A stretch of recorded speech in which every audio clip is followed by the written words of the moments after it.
قیامت سے پہلے پہلے جو فتنے آنے والے ہیں ان سارے فتنوں سے بھی ہم کو باخبر کیا۔ جس قوم اور امت نے نبی کی بات مانی، اللہ نے ان کو کیسے کامیاب اور عزت دی۔ جنہوں نے نبی کی بات نہیں مانی، نبی کی بات کو ٹھکرایا، گھروں سے، لباس سے، عقیدے سے، عمل سے، اخلاق و عادات سے،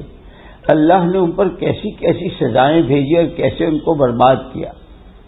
وہ سارا اپنا بیان کیا۔ اور اس کے بعد قرآن نے تو یہ کہا، صاف صاف کہا، جو کچھ تمہیں تمہارے نبی نے دیا ہے اسے لے لو، اور جس سے تمہیں روکا ہے اس سے رک جاؤ۔ اسی لیے ایک مرتبہ حضور اکرم صلی اللہ علیہ وسلم نے فجر کی نماز سے لے کر کے مغرب تک بیان کیا،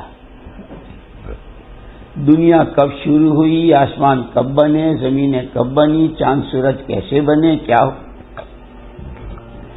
پھر دنیا میں کتنی قومیں آئی، ان کے لیے کتنے نبی اور کتنے پیغمبر آئے، اور جیسے بیماری ہوتی ہے تو اس کا علاج بھی ہوتا ہے۔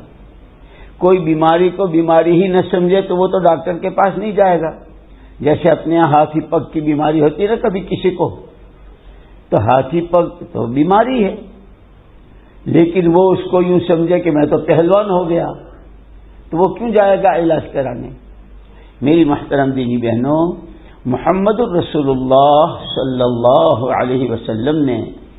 قیامت سے پہلے کے جتنے فتنے بتائے ہیں، امت اس کو فتنے ہی نہیں سمجھ رہی ہے، امت اس کو فیشن کا نام دے رہی ہے، امت اس کو ترقی کا نام دے رہی ہے، امت اس کو فارورڈ جانے کا نام دے رہی ہے۔ تو جب بیمار بیماری کو بیماری ہی نہیں سمجھے گا تو علاج کہاں کرے گا؟ یہی وجہ ہے کہ امت روز نئے نئے فتنوں کی شکار ہو رہی ہے۔ گھروں کے فتنے الگ، لڑکوں کے الگ، لڑکیوں کے الگ، مالداروں کے الگ، غریبوں کے الگ،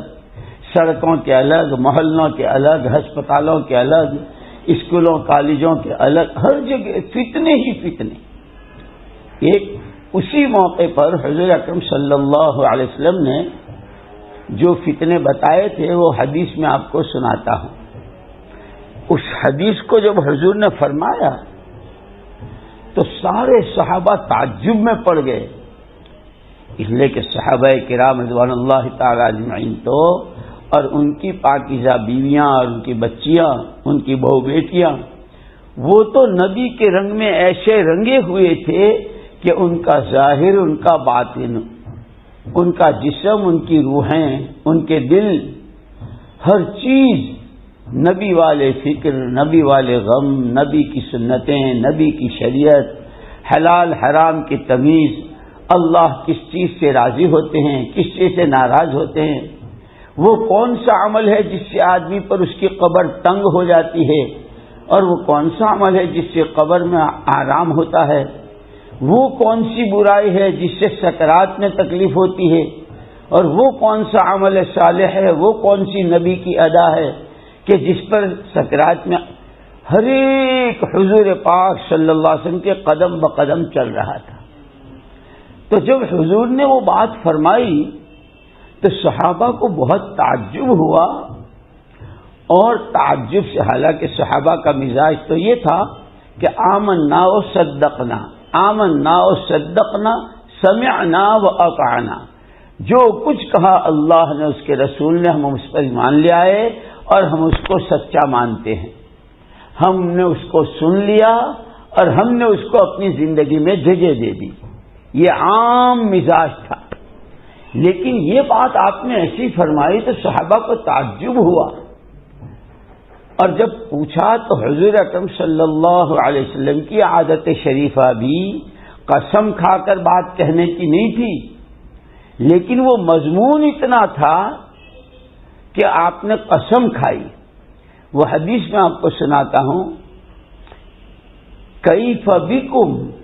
اذا لم یؤمر بالمعروف ولم ینہى عن المنکر۔ بہت کمزور ہیں ہم، بہت کمزور ہیں ہم، تو ذرا سے نہ بہک جاتے ہیں، بچل جاتے ہیں، پھسل جاتے ہیں، ذرا سے میں متاثر ہو جاتے ہیں. اس لیے ان الذین قالوا ربنا اللہ ثم استقاموا، زمین آسمانوں کو جائیں 10 دفعے، آسمان ساتوں زمین پر اتر آئے، پورا پتجھڑ ہو جائے، ہواؤں کی لہریں بدل جائیں، پانیوں کے دھارے بدل جائیں، کام کام ہے، کام کام ہے. اسی کے لیے ان صلاتی و نسکی و محیای و ماتی، جینا مرنا غم خوشی جو کچھ کھپنا جھیلنا سب اسی کے لیے ہے. اے اللہ برے دن سے، بری رات سے، بری گھڑی سے ہماری حفاظت فرما کر، ہمیں الٹے پیر واپس ہونے سے بچا کر، ہر آن آگے بڑھنے والا صرف تو راضی ہو رہا ہو. امت کے حال پر تو نے ہی کرم کا ہاتھ رکھا ہے. یہی امت تھی جو 47 میں، اور یہی امت تھی 4 5ویں صدی میں، یہی امت تھی. کہاں کہاں کیا کیا ہوا ہے، تو نے ہی کرم کا ہاتھ رکھا ہے. اس دعوت کی محنت کی شکل میں اے اللہ ان آنکھوں سے اس کو اجڑتا نہ دیکھے. اے اللہ ہمارا وقت، ہماری تنہائی کی مجلسیں، ہماری باتیں اس کی جڑوں کو کھوکھلا کرنے والی نہ بنے، بلکہ جیسے میں نے کہا حضرت مفتی قرات اللہ صاحب رحمۃ اللہ علیہ سے پوچھا تھا تو حضرت مفتی قرات اللہ صاحب رحمۃ اللہ نے فرمایا تھا حضرت خوب غور سے دیکھا کام کو، کام کے اصولوں کو، کام کی بنیادوں کو، نہج کو. آپ نے کسی کے لیے کہیں انگلی رکھنے کی جگہ نہیں رکھی. اسی لیے میرے دوستوں میں نے عرض کیا تھا اس کی بنیادیں وہ مولانا اسماعیل صاحب رحمۃ اللہ علیہ کے 80-90 گھر، بڑے حضرت اما جی کے زیور، مولانا یوسف صاحب رحمۃ اللہ علیہ کا بھوک میں، مولانا الیاس اور وہ عالمگیر رحمۃ اللہ علیہ کا سپہ سالار کی حیثیت. لیکن آپس میں مولانا الیاس صاحب رحمۃ اللہ علیہ کا حضرت تھانوی رحمۃ اللہ علیہ سے مشورہ، مولانا الیاس صاحب رحمۃ اللہ علیہ کا حضرت قاری طیب صاحب رحمۃ اللہ علیہ کے نام،